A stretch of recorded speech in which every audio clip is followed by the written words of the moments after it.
The first thing I want to say is you've got to be authentic. So what we want to do is to not tell ourselves no, but rather not yet.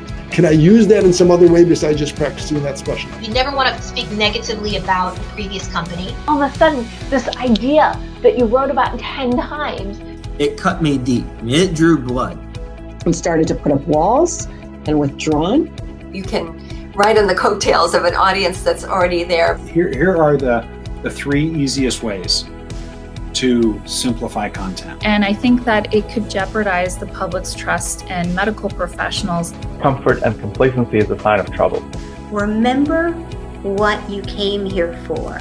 You came to make people feel better.